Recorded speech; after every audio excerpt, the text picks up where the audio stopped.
IndiGo తీరుపై కేంద్ర ప్రభుత్వం సీరియస్ అయింది. ప్రయాణికులకు వెంటనే రీఫండ్ చేయాలని ఆదేశించింది. ఆదివారం రాత్రి 8 గంటల్లోపు రీఫండ్ చేయాలంటూ డెడ్లైన్ విధించింది. లక్షలాది మంది ఇబ్బందులు పడుతున్నా ఇండిగో ఎయిర్లైన్స్ లెక్క చేయడం లేదని ఆరోపణలు వినిపిస్తున్నాయి. ప్రత్యామ్నాయ ఏర్పాట్లలో ఇండిగో విఫలమైందంటూ మండిపడుతున్నారు. క్షమాపణలు చెప్పి చేతులు దులుపుకుంటోంది. ఇంత జరిగినా ఇండిగో సిబ్బంది ఎక్కడా ఎయిర్పోర్టులో కనిపించడం లేదు. ఇండిగో ఉద్దేశపూర్వకంగానే సంక్షోభం సృష్టించిందనే ఆరోపణలున్నాయి. డీజీసీఏ కొత్త నిబంధనలను సాకుగా చూపి విమానాలు రద్దు చేసిందని విమర్శిస్తున్నారు. ఇక ఇదే అంశానికి సంబంధించి మరింత సమాచారాన్ని శంషాబాద్ ఎయిర్పోర్ట్ నుంచి మా ప్రతినిధి పవన్ అందిస్తారు. ప్రస్తుతం మనం శంషాబాద్ ఎయిర్పోర్ట్లో ఉన్నాము. ఇక్కడ ఇండిగో ఫ్లైట్స్ క్యాన్సిల్ అయిన నేపథ్యంలో భారీ ఎత్తున ప్రయాణికులు కూడా చేరుకొని ఫ్లైట్స్ క్యాన్సిల్ అవడంతో వారు ఆందోళన వ్యక్తం చేస్తున్నారు. ప్రజెంట్ ఇక్కడ మనం చూసిన వీరంతా కూడా ఫ్లైట్కి సంబంధించి వారు క్యాన్సిల్ అయిన వారంతా కూడా ఇక్కడ కౌంటర్లో అసలు ఏం జరుగుతుంది, తమ ఫ్లైట్ ఎందుకు క్యాన్సిల్ అయ్యింది, దాని తర్వాత తమకు ఎప్పుడు ఫ్లైట్ అందుబాటులోకి వస్తుంది అనే దానిపైన ప్రధానంగా దీనికి సంబంధించి వారంతా కూడా కౌంటర్లో నించొని అడుగుతున్న పరిస్థితి చూస్తున్నాము. కానీ ఇక్కడ వీరికి సరైన సమాధానం దొరకకపోవడంతో వారంతా కూడా కొంత ఆందోళన వ్యక్తం చేస్తున్నారు. ఎందుకంటే గమ్యస్థానాలు వెళ్లేందుకు ఇప్పటికే తాము నెల 2 నెలలు 3 నెలల ముందే ఫ్లైట్కి సంబంధించిన టికెట్ బుక్ చేసుకున్నా కూడా ఒక్కసారిగా మెసేజ్ వస్తుంది ఫ్లైట్కి సంబంధించి క్యాన్సిల్ అయినట్లుగా. దానికి సంబంధించి వీరంతా కూడా ఆందోళన వ్యక్తం చేస్తున్న పరిస్థితి చూస్తున్నాము. మరోవైపు చూస్తే మాత్రము ఇండిగోకి సంబంధించిన ఫ్లైట్స్ ఇటు సిబ్బంది కొరత నేపథ్యంలో చాలా ఫ్లైట్స్ని కూడా ఒక్కసారిగా క్యాన్సిల్ చేస్తున్నారు. ఇప్పటికే వేల సంఖ్యలో సంబంధించిన ఫ్లైట్స్ మాత్రము పూర్తిగా క్యాన్సిల్ అయ్యాయి. అయితే మరోవైపు చూస్తే ముఖ్యంగా అయ్యప్ప స్వామి భక్తులకు సంబంధించి మాత్రము చాలా పెద్ద ఎత్తున ఇక్కడికి చేరుకుని వారి ఫ్లైట్కి సంబంధించిన టికెట్ ఒక్కసారిగా క్యాన్సిల్ కావడంతో వారు కూడా ఆందోళన వ్యక్తం చేసిన పరిస్థితి చూస్తున్నాము.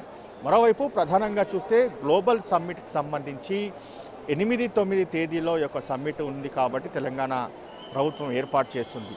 అయితే ఇందులో మాత్రం దేశ విదేశాల నుంచి కూడా ప్రధానంగా ఇక్కడికి అందరూ కూడా వస్తున్నారు. కానీ వస్తున్న నేపథ్యంలో వారిపైన ఫ్లైట్కి సంబంధించి ప్రభావం ఉండే అవకాశం ఉన్నట్లుగా తెలుస్తుంది. ఎందుకంటే ఒక్కసారిగా ఇండిగోకి సంబంధించిన ఫ్లైట్స్ క్యాన్సిల్ అయిన నేపథ్యంలో వారి ప్రయాణకు సంబంధించి కొంత పూర్తిగా దీనికి సంబంధించి కొంత అంతరాయం కలిగే అవకాశం కూడా కనిపిస్తుంది.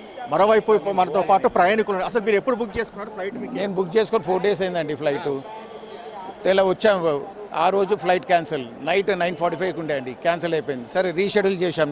నిన్న వచ్చాము, నిన్న మళ్ళీ క్యాన్సిల్. ఈ రోజు రీషెడ్యూల్ పెట్టండి, ఈరోజు కంపల్సరీ ఉంటుంది సార్ అంటే 2 hours మాకు నిన్న మెసేజ్ 2 hours బిఫోర్ అన్నారు. 8:30కి వచ్చాను. 8:30కి వచ్చాక మెసేజ్ అయింది ఫ్లైట్ క్యాన్సిల్ అని వస్తుంది. నేను కార్ దిగాను, ఫ్లైట్ క్యాన్సిల్ అని వచ్చింది. సరే నేనేమనుకున్నా అంటే కనీసం చెన్నై, రాయ్పూర్, జార్ఖండ్, ఒరిస్సా అట్లన్న రూటింగ్ అంటే కోల్కతాకి ఇంకా 1 week వరకు ఫ్లైట్స్ లేవు. 1 week వరకు there is no flights for Kolkata. అది నిన్ననే తెలిస్తే నేను ట్రైన్ అని బుక్ చేసుకొని వెళ్ళిపోతుండే కదా. ఇప్పుడు ట్రైన్ ఇప్పుడు చేస్తే వెయిట్ లిస్ట్ ఉన్నది, బట్ నేను compulsory have to go to Kolkata.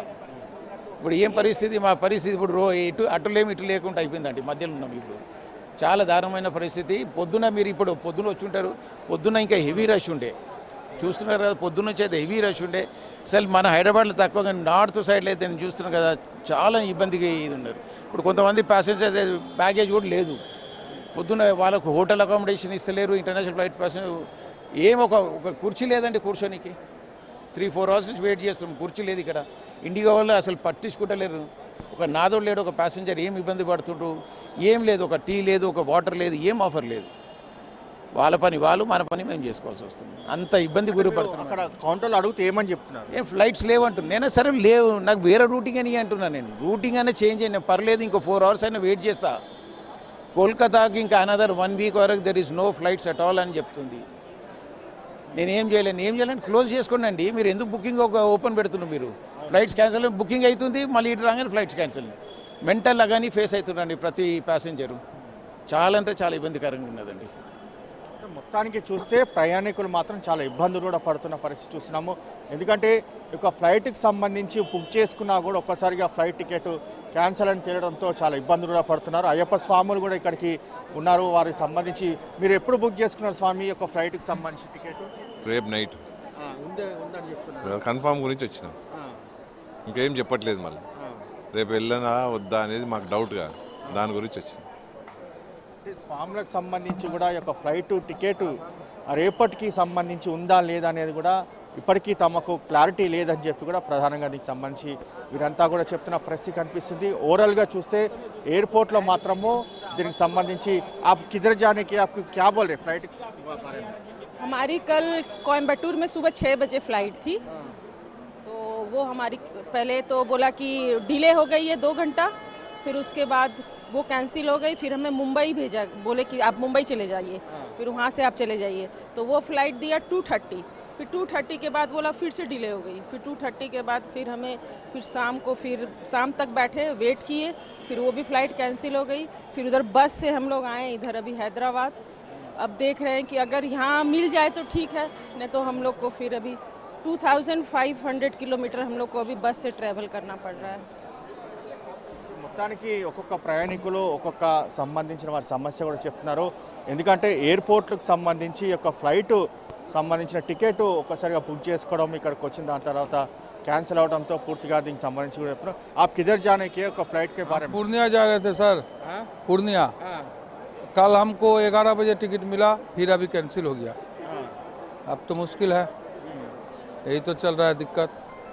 हम मालदा जाने वाले थे पूर्णिया से, अभी क्या करेंगे मालूम नहीं, अभी ट्रेन में जाना अभी पड़ेगा। क्या बोल रहे? दूसरा फ्लाइट बोल रहे? ने वो बोला बनारस का, तो बनारस जाके क्या करेंगे? हाँ, अभी बोल रहा है 2-3 दिन फ्लाइट नहीं मिलेगा, हाँ, ऐसे ही तो बोले। टिकट भी कैंसिल कर दिए, हाँ। अभी निकल रहे हैं। अभी क्या करना चाहिए आप? अब क्या कीजिएगा बोलिए, ऐसे तो बहुत आदमी का दिक्कत हो रहा है। कहीं शादी में जाने वाले थे, कोई दवा, हम हैदराबाद में आए थे AIG में, दवा लेने गया, दवा लिया, अभी घर जाने के लिए दिक्कत हो गया। हाँ, ये तो बहुत मुश्किल का बात हो गया। हाँ, किसी का मरनी में जाना है, किसी का शादी में जाना है, अब क्या व्यवस्था होगा नहीं होगा प्रशासन का, ठीक है। మొత్తానికి చూస్తే ఇక్కడ ప్రయాణికుల సంబంధించి తీవ్ర అవస్థలు కూడా పడుతున్న పరిస్థితి చూస్తున్నాము. ఎందుకంటే ప్రతి ఒక్క ఫ్లైట్కి సంబంధించి క్యాన్సిల్ అని తేలడంతో తాము దిక్కుతోచని పరిస్థితులు ఉన్నాము. తమకు ప్రత్యేకమైన ఒక మార్గం కూడా చూపించాలి, ప్రత్యేక ఫ్లైట్ అందుబాటులోకి తీసుకురావాలని చెప్పి కూడా ప్రధానంగా ప్రయాణికులు కోరుతున్నారు. మరోవైపు చూస్తే ఇప్పటికే ప్రయాణికులు శంషాబాద్ ఎయిర్పోర్ట్లో ఇక్కడికి భారీ ఎత్తున కూడా చేరుకొని ఒక ఫ్లైట్కి సంబంధించి ఆరా తీసినా ఎవరికి కూడా కన్ఫర్మేషన్ మాత్రం సరిగ్గా ఇవ్వట్లేదని మాత్రం ప్రధానంగా ఇటు దీనికి సంబంధించి వారంతా కూడా చెప్తున్న పరిస్థితి కనిపిస్తుంది. ఓవరాల్గా ఇక్కడ ఎయిర్పోర్ట్లో చూస్తే మాత్రము ఫ్లైట్కి సంబంధించి ఒక ఫ్లైట్ ఇండిగో ఫ్లైట్ క్యాన్సిల్ అయిన దాని తర్వాత మరొక ఫ్లైట్కి చూస్తే మాత్రము ఇతర ఎయిర్లైన్స్లో వెళ్ళేందుకు ఎమర్జెన్సీగా వెళ్ళేందుకు చూస్తే మాత్రము అధిక మొత్తంలో డబ్బులు వసూలు చేస్తున్నారని మాత్రం ప్రధానంగా దీనికి సంబంధించిన ప్రయాణికులు చెప్తున్న పరిస్థితి కనిపిస్తుంది. ఓవరాల్గా సిచ్యువేషన్ ఎయిర్పోర్ట్లో ఈ యొక్క ఇండిగోకి సంబంధించి ప్రయాణికుల అవస్థలు కూడా కనిపిస్తుంది. Over to studio.